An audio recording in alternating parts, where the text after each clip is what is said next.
The Department of Homeland Security released new video today showing an ICE officer shooting and killing a woman in Minneapolis. The video shows what led up to the shooting that killed 37-year-old Renee Good, who is from Colorado Springs.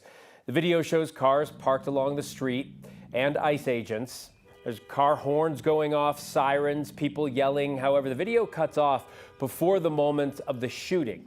DHS claims the video shows Good was stalking and impeding ICE prior to the shooting. NBC News obtained some new surveillance video as well showing the aftermath of the shooting. This video shows Good's cars you see there crashing after the ICE officer shot her. A woman identified as Good's wife approaches the car, then first responders begin to give aid. Witnesses criticizing law enforcement for allegedly refusing to move ICE vehicles stopped on the street so an ambulance could get to that car faster. Thanks for joining us tonight, everyone. I'm Phil Lipoff. I'm Kim Christensen. The Trump administration says the officer fired in self-defense and referred to Good as a domestic terrorist. State and local leaders call that BS. In a new interview with CNN, Homeland Security Secretary Kristi Noem stood by her comments.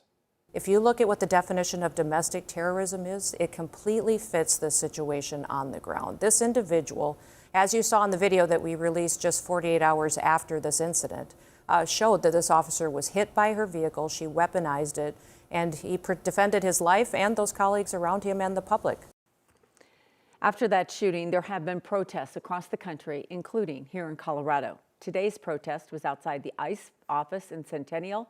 9 News reporter Janelle Finch spoke with protesters who are calling on ICE to leave their communities. Since an ICE officer shot and killed Renee Good in Minnesota, there have been protests here in Colorado at the Aurora ICE facility, state capitol, and today, ICE's office in Centennial. People crowded along the street, carrying signs and shouting chants are hard to ignore.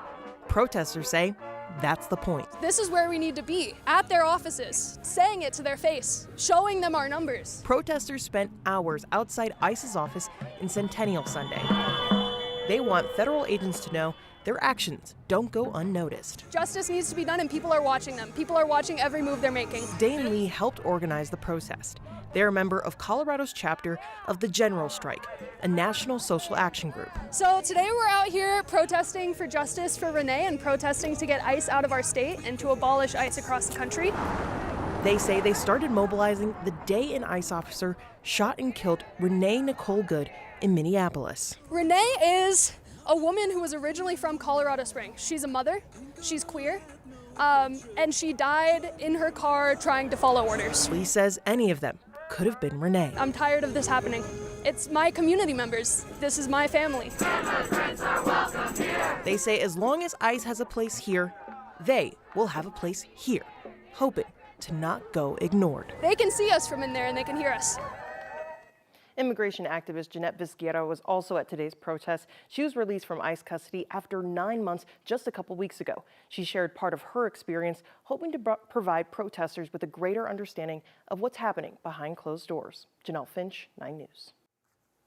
Thanks, Janelle. Aurora City Council says they are standing with the city of Minneapolis.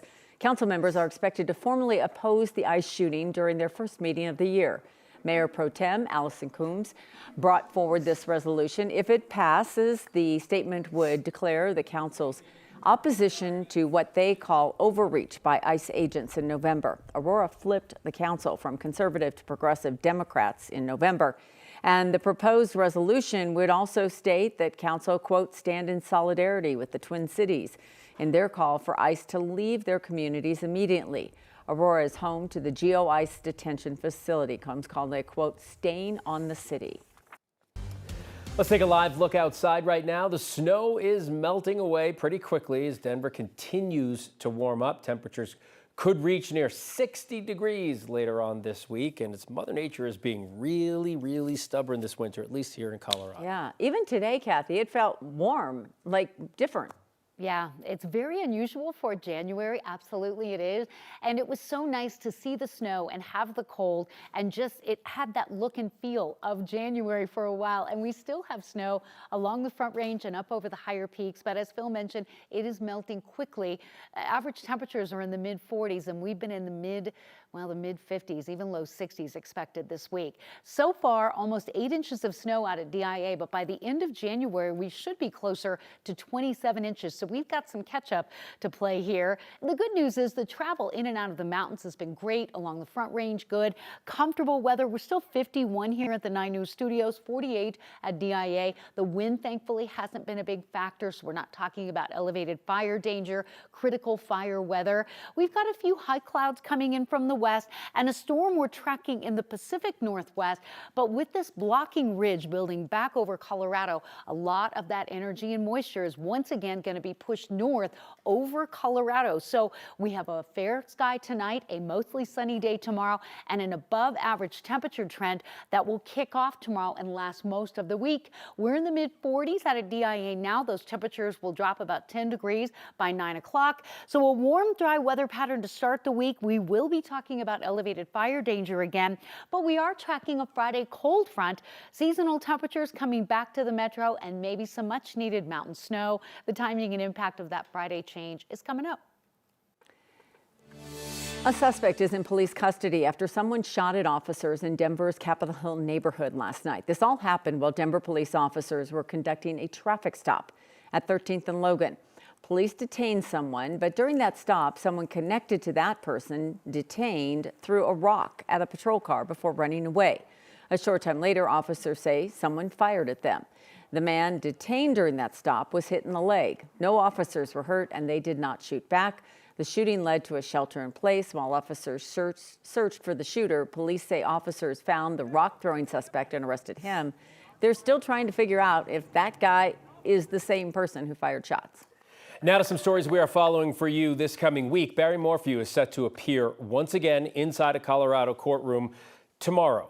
Morphew is accused of killing his wife, Suzanne, Mother's Day weekend of 2020. Her body wasn't found until 3 years later in Saguache County.